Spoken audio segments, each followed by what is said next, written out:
Good evening, welcome to our second Facebook Live event with TaylorMade Golf this afternoon. We've got Sean Brady, who's with us to explain through some of the products and go over some of the tech, and hopefully enjoy what comes. So, Sean. Thanks very much. It's great to be here. I think we'll probably start off with our M1 product, which is kind of our hero product. You guys have been using it so far this year and fitting it and doing quite well, so we've seen some of the technology.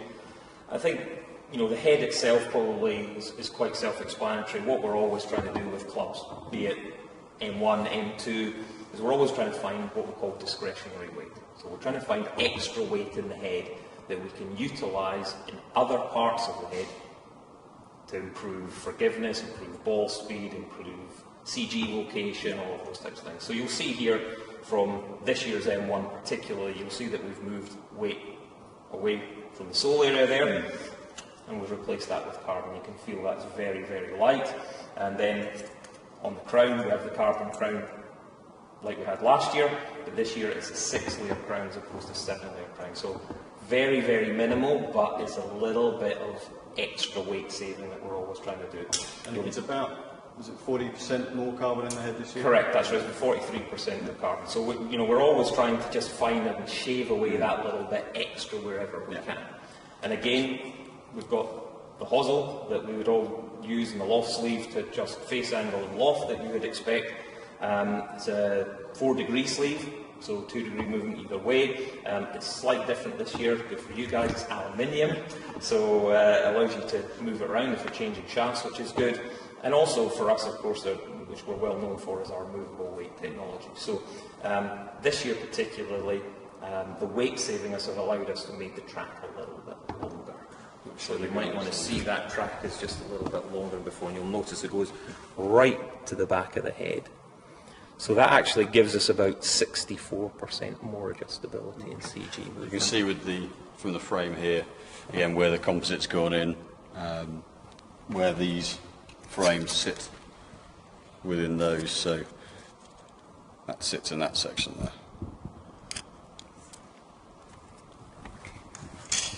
And the weights themselves are heavier as well. Yeah, we've got 15 and a 12 gram as standard. A little bit of a kind of sneak peek for you guys. Last year in the M1, slightly different tracks. This year, the weights can go into both tracks. So if you really want to make a club really forgiving and shove the weight out and move it into the back, you can do that. It would obviously increase the launch angle quite significantly, and you'd see that there in the way we've got that mark with high and low. Yeah. But again, if you want something where the weight's really far forward, of course you're going to reduce the MOI a little bit, but it would produce a very kind of low spinning ball flight, so you can do that. And obviously you can move it left or right for your adjustability there. So our M1 product, you know, we're really, really proud of, just from an engineering point of view. Slightly different. We've got what we call a finish to finish this year. So it sits a little bit neater in there, less paint line. You'll notice that the curvature in the head is a little bit different, just improves the sight line when you put it down. Very important for us that when a golfer puts the club down, it's very much a TaylorMade thing, that it's very pleasing to the eye. You'll also notice as well that the sole's a little bit squarer like last year as well. You see that at the bottom. You see the really zone in the flatter sole just across there. I think what's actually quite nice from certainly with the consumer comments we've had so far is that there is now, with this product, very visible, there's been progression in the past, but continuing the M series through, you can see more directly the comparison to previous products, the progression of the product, the evolution of the product, certainly in this model.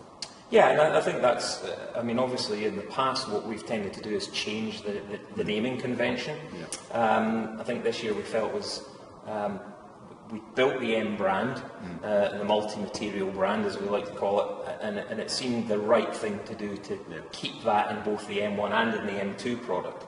I think we would probably use the analogy, it's a bit like cars. If you have a car, say BMW for argument's sake, and you've bought a 3 Series last year and you buy a 3 Series this year, you know, it's still a great car you had last year, there's no doubt about it, but you can see how the evolution of the cars move forward, how the technology's changed or the shaping's changed, and that's kind of how we would use it. Of course, we've got our very, very famous ICT, so inverted cone technology. Really, really strong part of TaylorMade's engineering history, really helps us protect ball speed across the faces, and we've had that for 10 years plus, ICT in the face. Will be interesting to see the actual thickness of the face, how much material there is there when you think the speeds involved, the forces involved, actually how structurally how sound those faces are.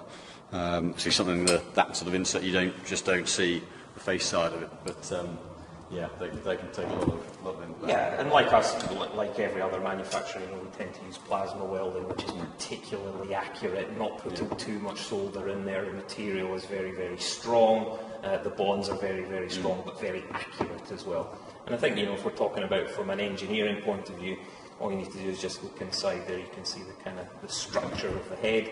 These sound ribs in here are very important for managing sound as well, as much as structural integrity of the head.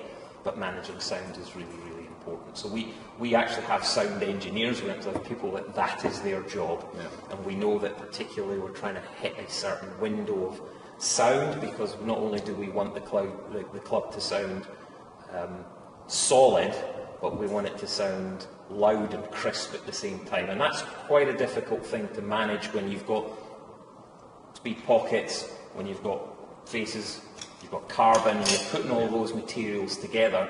It's important that sound is part. Not only do we talk about look, but sound is really important, because it really governs a player's feel. Really. Yeah. And we are constantly looking at ways that we can improve and manage the sound in drivers and fairway woods and irons and every product that we make really. So it's notable even moving when you move the front track to the back track and double up, that audibly changes the note of it. Absolutely, yeah. I mean, it's certainly something that we noticed on tour quite quickly. As soon as we started moving weights around or pulling them, it's what we call decoupling the CG a little bit. As soon as you start pulling the weights away, sound would change. Yeah. Sometimes not pleasantly for some guys, but then obviously we would have to manage that and work it. But sound is very, very important. So that's our M1. Obviously we have fairway woods in that range as well, and rescues, and again similar technology all the way through. Carbon, speed pockets, adjustability in the M1 fairway wood being very important for us this year. Widen the speed pocket a little bit again, just to improve ball speeds across the face. I think, like all manufacturers, what we're trying to do is we're trying to push the technology as far as we possibly can, while staying within the rules, and each one of us is trying to improve that consistency across the face as much as we can, both north to south but east to west, because the best players in the world hit it in the middle most of the time, or they tend to hit it up and down. But most club golfers, even serious players, tend to have a little bit of east to west spread. So again, we're always trying to manage that. The speed pocket, particularly in driver fairway and in our M1 hybrid particularly, is really, really good at managing that. I think on driver, we did some testing a number of years ago. We reckon 76% of players tend to strike the ball below the CG. So this is really, really good at managing ball speed. And that's to do with the way that it reacts and squeezes and compresses. Yeah, and for us this year, the way you can see there's a sort of wider speed pocket this year, certainly M2 pocket, same speed pocket, same idea. It's about 3 times more efficient.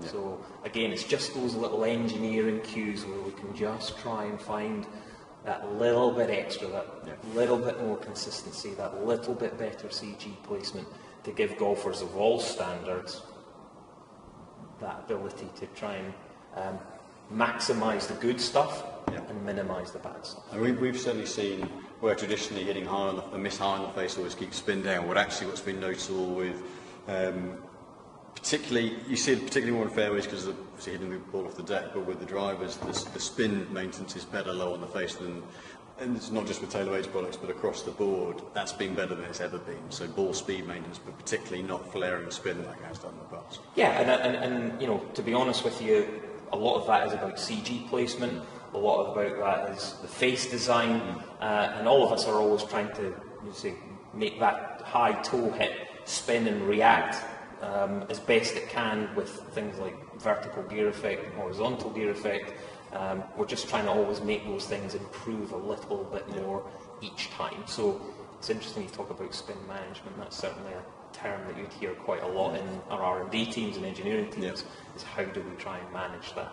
So that's why you've seen really this movement towards carbon. I mean, we pushed titanium, we thought, as far as we could, thick, thin crowns, everything like that. And ultimately we had to go to that lighter material to, again, allow us to push the engineering. And was going less layers of graphite, obviously the composites, the materials are getting stronger, they're getting more versatile, but I think that also facilitates going less layers, going thinner, saving more weight. Yeah, and I mean, it's the composite, it's the epoxy between the layers, it's all of those sorts of things about consistency, it's how you layer it, what quality your composite is, all of those things are very, very important. So we work with a number of partners on that, and particularly we're quite proud of our engineering and our carbon crowns, because it's been around for a number of years, but advancements in technology, engineering process, manufacturing process have allowed us to push carbon now, where we're actually seeing the benefit, is where really up until M1 last year in 2016, we didn't feel that we could actually get that extra benefit. Now we can, and as you can see, just even in this sort of, just how we're sort of taking weight out and using more and more carbon, more discretionary weight, helps us manage spin, improve MOI. Moment of inertia is quite an interesting topic, because obviously it's limited by the USG and the RNA. But for us, moment of inertia is about protecting ball speed. A lot of people assume it's about straightness, and it's not necessarily about straightness, because if a club is very open at impact, the ball will go to the right. So it doesn't matter how high the MOI is on the driver, it won't save that. So it's a little bit about forgiveness, of course, and people would understand that, but it's really about managing that spin and keeping it consistent, no matter where you hit it on the face. Got it. M2, we want to talk about M2. So we've kind of got two heads here, particularly, and M2 for us was massively successful on tour last year. You'll have seen a number of players from a rival manufacturer who stopped making clubs last year, and a number of those players moving into our products last year. We're delighted that Tiger Woods is now using our drivers, and although he's injured at the moment, certainly is a big deal for us that he chose our products particularly. M2 was fantastic. You'll see here a little bit of the technology. Again, you've got the carbon crowns that you've seen before. What I really want to talk about here is kind of geoacoustic, which is kind of an interesting word that TaylorMade have decided it's a very different noise to make up. M2. So really it's about geometry and acoustics, and we've kind of plugged the two words together. So you'll see in here, you'll see the ribs to manage sound. On here, we've actually got some of the ribs on the outside.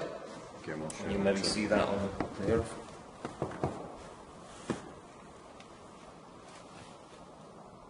Again, really, really wide speed pocket, again, to manage those off-centre hits, low hits on the face, improves ball speed.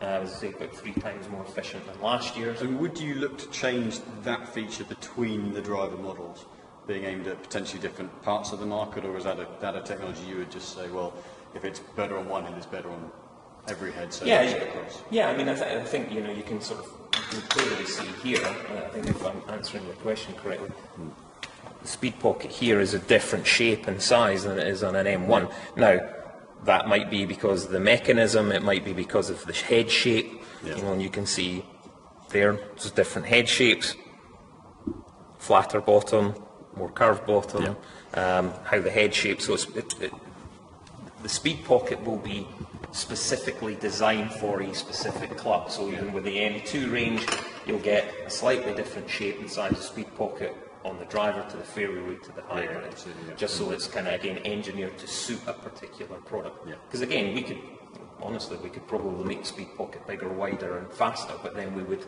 go over the limits that we're allowed. Nice heavy weight in the back there, again, really helps with MOI. Got a nice deep face, particularly on the M2 this year, which we think is fantastic. And then a real kind of new addition for us is the draw type driver. So there's some kind of neat stuff in the draw type particularly. Yeah, visually, it's a really interesting head. Yeah, because actually it's one of the things we realise is that there's a lot of golfers who miss the ball to the right. And we've had draw type drivers in the past, and essentially they've tended to be quite shallow faced, very, very close face angles, maybe quite offset. Yeah. And whilst they kind of did the job that we would expect, maybe some golfers are a bit subconscious about using those drivers. I think sometimes also what counteracted it, people would square up the face. So that they'd square it out, grip it, and then it would counteract half of the job that they're doing in the first place. So you'll notice here particularly, although we have a slightly closed face angle, and yes, we have a big heavy tungsten weight in the back there in a draw position, if you actually look at the paint lines, we've actually tried to make it look a little bit more open by doing that. So again, pleasing to the eye, the golfer's not going to feel subconscious, because if you look at it from here, it doesn't really look a lot different to the standard M2. You're actually placing it down the ground, you struggle to see the difference. Yeah. But again, if you just look at the curvature of the paint line, it's just a little bit more pronounced. It's designed to sort of roll the toe away, make the guy feel nice and confident, but you've got a little bit of a close face angle, got a nice big weight in there to help you, plus the speed pocket, all of those things. So D-Type, we think, is going to be a really, really strong product for us, because it's got all of those neat things in there that are going to help the guy that misses the ball or girl to the right, but a lot of technology in that. M2 fairway wood, again, probably for us, M2 from a tour perspective, really, really strong. And we've seen a lot of guys using that last year. Again, really long speed pocket that you can see in there. Again, G-acoustic, we've got some of the ribs on the outside there. Carbon crown, finish to finish. Again, that nice shaping that you will see there. Fluted hosel. Again, all of these little details here, just trying to save that little bit of discretionary weight, put it somewhere else to just make it perform that little bit better. M2 particularly this year, it's got the ICT on the face. So this is really, really hot. We're seeing fantastic ball speeds off of this. Nice high launch angles, low spin. There's a higher launch, we're really noticing the high launch angle. Yeah. That's been the one thing where, when you go back, other generations like original RBZ was very, very strong for spin, but came out flat. So you were always going up to a 4 or a 5 with this head. You get the launch as well. Yeah. So it's a really noticeable difference. Yeah, and I think we've got obviously HL, we've got 15 degrees, we've got a high launch 3 wood as well, but a little bit better launch and spin conditions. And again, I like the terminology you used earlier on about managing spin. Really, really strong for that. And with the addition of ICT, not only does it really make the face hot, but again, gives us that control and spin conditions all the way through.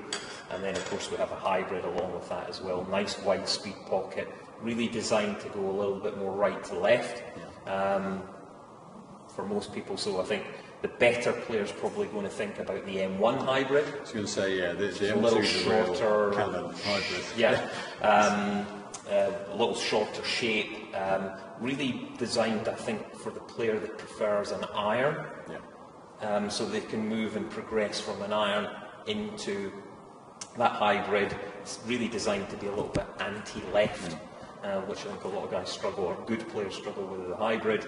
Of course, we've got a lovely big changeable weight into the M1 hybrid this year as well. Very compact design, and really aimed at that guy that wants to move from an iron into a hybrid. And then obviously M2 is really for the guys using maybe longer irons, but then need some help, 3, 4, 5 iron, get rid of those and then move into hybrid. Lots of ball speed, lots of launch angle, lots of speed in the M2. Any questions come through on the anything from so far?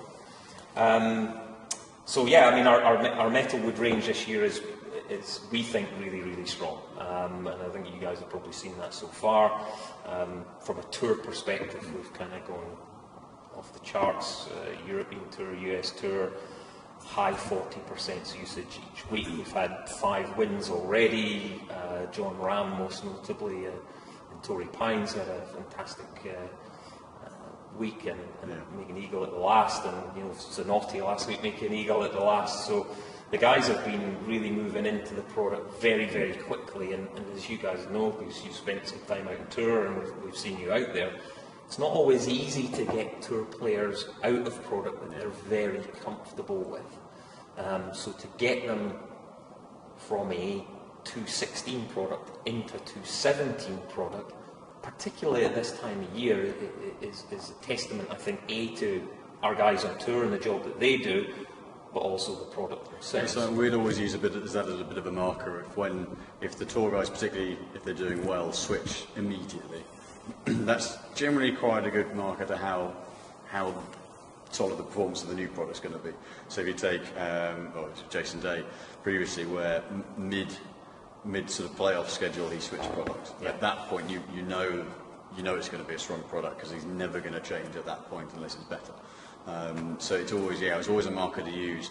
The moment that product is launched, if the players start to move straight away, it's pretty self-evident. Yeah, and I think again just from a operational mechanics point of view, given where the European Tour travels at this time of year, the guys are out in the Middle East, they don't have a regular big tour truck and workshop, so they're kind of mending and make do. Yeah. So difficult work conditions, so for the guys to switch into that product particularly has been strong. On M1, I would say 440 head proven to be very, very strong. I think if you look down at the footprints, that kind of head size that guys like,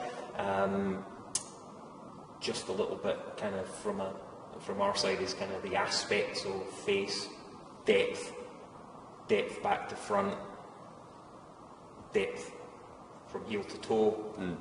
Those guys like that 440 head. Yeah. Although we're now starting to see some of the guys starting to pick up the M1 460. I was going to say, what's the proportion on the tour? Right now it's more towards the 440 than the 460, but it's starting to change, and then M2 is starting to kick in now as well, so we're seeing a little bit of movement into that as well. Fairwoods are starting to roll out, so as I say, it's a bit tricky because the guys are going Middle East, Malaysia, South Africa, so they're kind of a bit all over the place. But from our side, the acceptance on tour quickly, the fact that we're seeing guys winning with it quickly, is, I think, testament to the product so far. And with those guys, with the one of the things we were going to talk about with M1 is that the adjustability, the adaptability of the head. Is that more going to make them more inclined, do you think, to move into that product quickly because it can be dialed in so easily, or would it just be based on the fact that it's just a better product? Probably a bit of both, really. I think that if you've got limited facilities, and we always kind of like to say, well, that's a tour fitting and a driver right there, you can do that. And of course, if you've got limited workshop facilities, then the fact that you can move all that weight, you've got the hosel, you've got the ability to close or open the face is fantastic. And if you don't then have the ability to bend the head or move ahead on a fairway wood or something like that, which is fixed like they are on an M2. But from our side, I think we've always, as you know, since 2004 with adjustable weights and moving on in R7, all that's kind of really been our bag, and having that adjustable weight, that ability to fine tune, has helped us, and it helps us at the very, very elite level, but it also helps us with the everyday golfer, and you guys fit a wide range of players as we do, and the ability to kind of on an M1 shove that weight into the heel, move that weight back, gives that guy that maybe cuts the ball high into the right the ability to kind of straighten things up a little bit. So. Yeah, and you see interesting examples with the 440 head, where it had a guy who's not a high spinner of a ball, but prefer the smaller head, and actually putting both weights at the back and turning the loft down a little from where it would ordinarily be, actually then gave him a product that visually suited his eye more, and then performed as well, whereas historically it would have had to put him in a head that he was less comfortable visually with. Yeah. So having the ability to manoeuvre it around a little more definitely for us just gives more adaptability, allows you to really dial into the player a little bit more. So. Yeah, and I think, you know, as I say, from our side, and you guys as expert club fitters, we want to give you as many tools as we possibly can in head shape, size, technology, to fit all of your customers. So I would say from my side that the 440 head, particularly the footprint, is very, very pleasing to the eye and isn't necessarily just aimed at a low handicap player. It's aimed at a golfer that likes a specific look. Yeah. And we, again, a little trick we like to do is we like to, if we're showing the product out to people, we always like to bring out the 440 head first and show the golfer that. Yeah. And then they go, wow, that's a nice head shape, because they think it's a 460. Right. Then we bring out the 460 heads, be it an M2 or an M1, and people then see that larger footprint and they go, wow, that's more forgiving. Yeah. I really like that, or actually I prefer that more compact head shape. Great. Again, any questions? Okay, we'll move on. We'll move on. We're going to talk a little bit, I think, around golf ball. Yeah, because I think probably move the ball match. Yeah, because I think this year for us is we've kind of made some real focus on our golf ball. We've had great golf balls in the past and Tour Preferred, and we've had guys winning with the golf ball over the years, Sergio, Jason Day, Dustin Johnson, and you're probably going to see a little bit of a marketing campaign from us about kind of talking around what ball do you think these guys were playing when they were winning majors. Well, they were playing a TaylorMade golf ball. But this year we think we've really made a step change. We've had 5-layer golf balls in the past, as you know, but this year we've kind of brought back in TP5 and TP5X. Last year, Tour Preferred was a 4-piece, now it's a 5-piece. And the reason it's 5-piece is very simple. We feel that by doing that, we can get a more complete golf ball. And it's really, really important from a golf ball recommendation / fitting point of view that you can be comfortable in giving your customer a golf ball that can be fit from the green back to the tee. And I think, you know, we discussed this earlier, I think that's really, really important. When you talk about golf balls, what we're talking about is what does it feel like round the green? What does it putt like? What does it chip like? 50 metres, 75 metres, 100 metres, 150 metres, how does it perform? Because that's really the key area you've got to pick the golf ball on. And we've concentrated particularly on that. Not only will you see more distance with a 7-iron going into green than you've seen before, and significant, but you'll see better control, better spin, better aerodynamics than we've ever seen before from our one of the biggest questions people have always asked, going back to the previous sort of the pentaball, the layering, is 4 different swing speeds. Is it going to react the same way for different player levels and different swing strengths? I think that the concern in the past has always been, is the lower club speed going to get to those central core layers and get the reaction it's designed for, or is this very much specifically aimed at higher club speeds? Yeah, it's a really good point.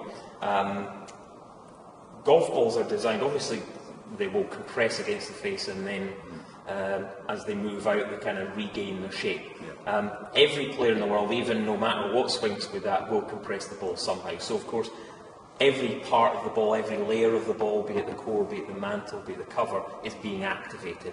Obviously, if you compress the ball more, it's being activated in a slightly different way, but every part is activated. So that's, again, from our side, why we've gone back to 5 layers, because we will see the benefits, really, of that. And of course, as you move from that 150 back, you've got club heads now that allow you to dial more, so we're just working on really high speed, good spin, good aerodynamics, and then dialing in the driver to work that. So we're really excited about the golf ball. John Ram particularly was a long-time user of a well-known brand that we'll talk about, and are really the benchmark in golf ball. So it was really, we've got to do everything better if we want to really be the strong ball that we think we can make and have here. So he did some testing. There's plenty of videos on YouTube where you'll see that. And it really convinced him that not only could we make a golf ball that went further off the tee, and was better off a fairway with a 3-wood, but when you chip and you putt with it, it gives you all the control and feel that you would expect from a tour ball, lowish compression, but then all the way through he was getting more and more distance. What I think you'll see quite uniquely to our ball, we've got a white box here with some of them in, but I think what you'll see here particularly is the little higher launch angles. And certainly some of our tour players, and John Ram's obviously won with this ball already, there's a little higher launch angle, a lot of stability in crosswinds, and dare we say it, a little bit more distance. We're kind of at the Kingdom, we're doing a number of testing in Carlsbad, and we're really seeing on average guys probably hitting somewhere between 5 to 7 yards longer per iron. And is that down to spin proportions? Is it down to, people say, well, how out of the golf ball would you create more speed, or is it more due to that flight efficiency, the stability that you get?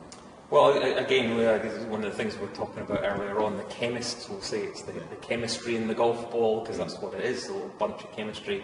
And the aerodynamics guys will say it's the aerodynamics on the golf ball. So dimple size, amount of dimples, what we call land area in a golf ball, so no land area, no flat spots on the golf ball, very, very important.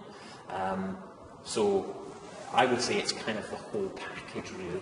It's the core, it's spin, how it controls the spin on the short shots, and on the longer shots, how it reacts off a driver, how it launches. And you guys know that to maximise distance off a driver, of course, you need high launch and lowish spin, or the right spin. So that's very, very important. But then to combine that with a 50-yard pitch and be able to get the ball going and low and spinning and grabbing as you would want it to do is, again, really testament to the 5 layers of the engineering within the golf ball to be able to manage that. And so then differentiating between the two, obviously there's and we did some testing earlier on this morning with it, but certainly from a feel point of view they're very different, but actually within the structure of the ball, from a design point of view, where would they be pitched at?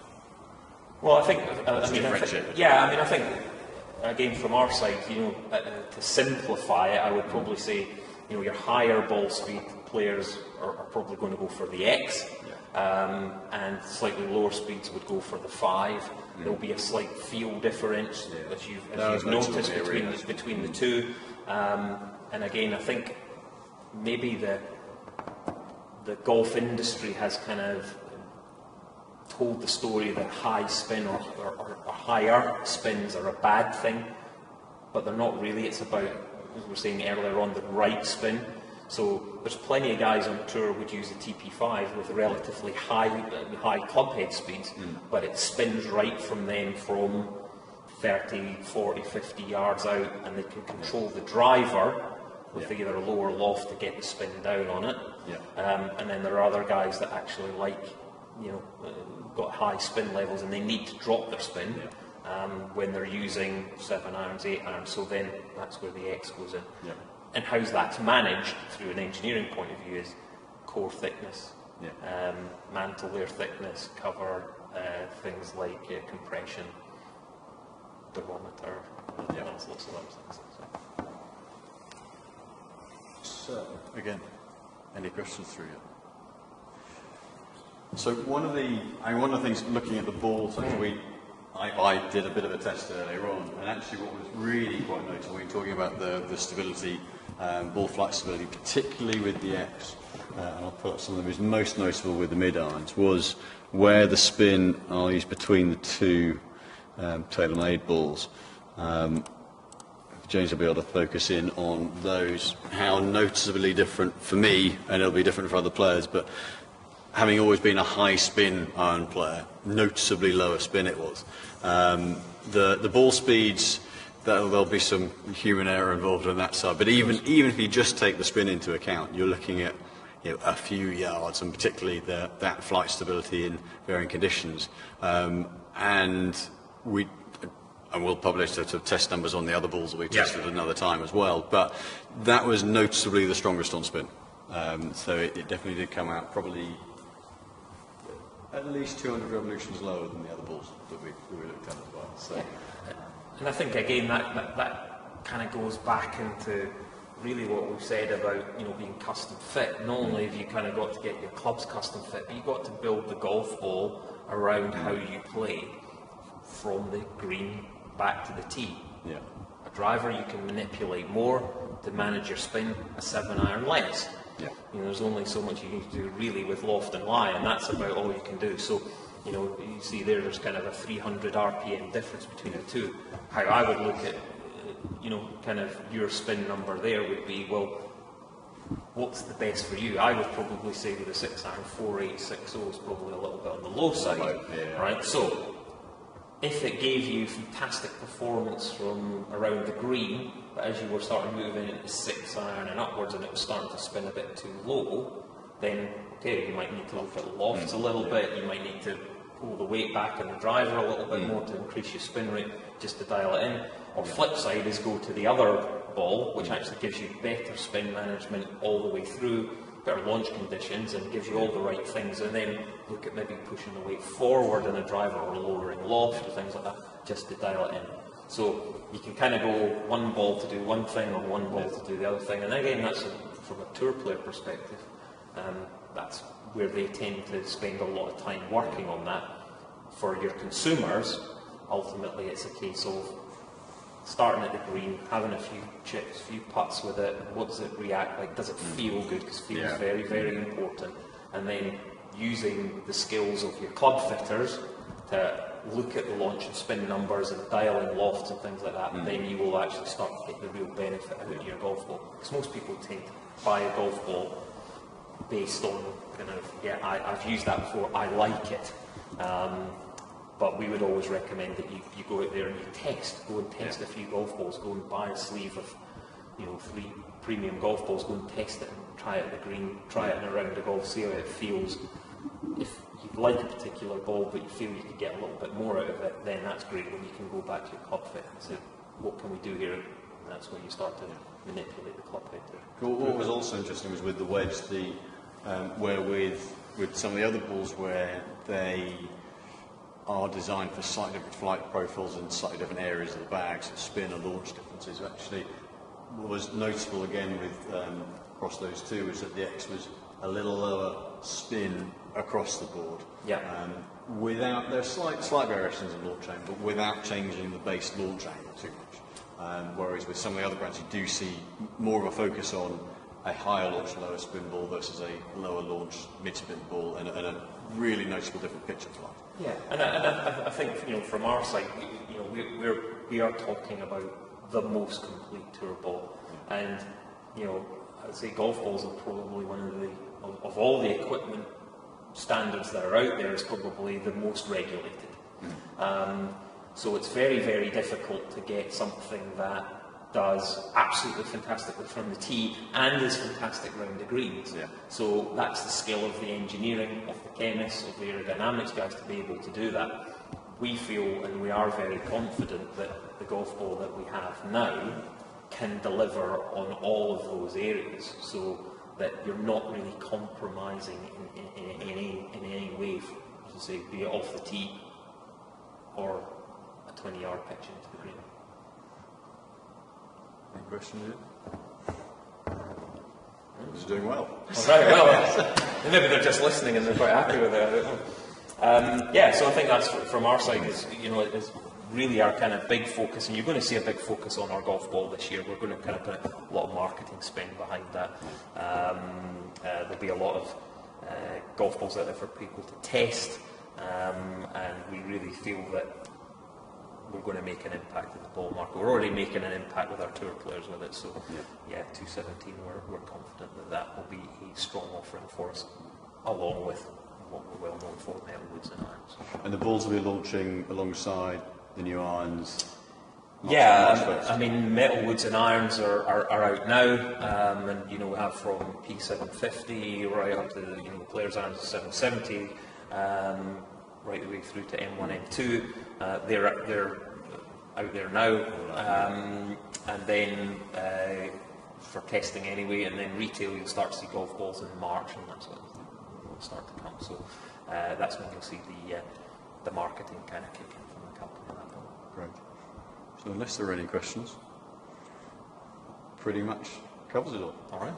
Sean, thank you very much indeed. Thanks very much. Appreciate your time. Cheers.